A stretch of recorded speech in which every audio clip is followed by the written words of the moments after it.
လက်ပြနှုတ်ဆက်လိုက်ရပြီပေါ့ချန်ပီယံလိဝင်ဝင်ရေအားလုံးမင်္ဂလာပါ Daily Double Channel လေးကနေပြန်လည်ကြိုဆိုလိုက်ပါရစေညီမလေးတို့ Chelsea တင်ဟာကမ္ဘာချန်ပီယံဖြစ်ခဲ့ပြီးတဲ့နောက်ဒီဟာဒီအတွက်မျှော်လင့်ချက်ကြီးမားခဲ့ပါတယ်ဒါပေမဲ့လည်းထင်သလိုမဖြစ်တဲ့လောကကြီးမှာနီးပြရဲ့အန်ဆိုမာရက်စကာနဲ့လမ်းခွဲလိုက်ရတဲ့ Chelsea ကဒုတိယဒန်ဆာနီးပြတစ်ယောက်ဖြစ်တဲ့လီယန်ရိုစင်ညာကိုကြုံဆွဲခံရလိုက်ပါတယ်ရိုစင်ညာက Chelsea အသင်းကိုကင်တွယ်ရလောက်အောင်အတွေ့အကြုံရောရေချင်ရောမရှိသေးတဲ့အတွက် Chelsea တို့2026မှာအကြာခီးကိုကြီးဖြတ်တန်းနေရပါတယ်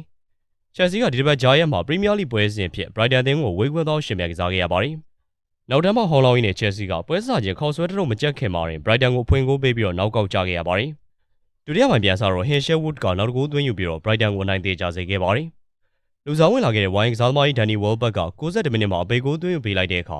Chelsea လည်း3-0နဲ့ဂိုးပြတ်ရှုံးပွဲကိုကြုံတွေ့လိုက်ရပါတယ်။ Chelsea ကနောက်တန်းနေမစုံတယ်လို့တိုက်စစ်ကလည်းအစိတ်ကင်းမဲ့နေပြီးတော့ပြန်မဲ့ကိုဂိုးပေါက်တဲ့ကန်ကြတစ်ချိန်လေးတော့မရှိလိုက်တဲ့အထိအခြေအနေဆိုးဝါးနေခဲ့ပါတယ်။ရိုစညာမှာဆွဲနိုင်သမျှကဒါအကုန်ပဲဖြစ်လောက်ပြီးတော့ Chelsea လည်းရလက်ဆိုရီရင်မပိုင်နဲ့တက်ခေါက်ပြန်လာခဲ့ရပါတယ်။အခုဆိုရင် Chelsea ကပြန်ပွဲစုံနောက်ဆုံး10ပွဲမှာ9ပွဲထိရှုံးနေထားပြီးတော့လီဝမ်ကခြေတူတင်ပေါ်ပြီးတဲ့တဲ့ကိုနိုင်ရရှိထားပါတယ်။နောက်ဆုံးကစားထားတဲ့ Premier League 9ပွဲမှာလည်းညီမလေးတို့အသင်းကဘဲဥတော်မကွဲဘဲနဲ့9ပွဲလုံးရှုံးနေခဲ့တာကြောင့်နှစ်ပေါင်း100ကျော်အတွင်းအဆိုးဆုံးအသင်းလည်းဖြစ်လာခဲ့ပါတယ်။ဒီပွဲရှုံးနေခဲ့တာကြောင့် Chelsea ကအဆင့်9နေရာထိဆင်းသွားခဲ့ရပြီးတော့ချန်ပီယံလိဝင်ဆိုတာကတော့စိတ်ကူးတော့ရင်လို့မရတော့ပဲမဆုံးသောလမ်းတစ်ခုဖြစ်သွားပါတယ်။ကြည့်ရှုပေးကြတာကျေးဇူးတင်ပါတယ်။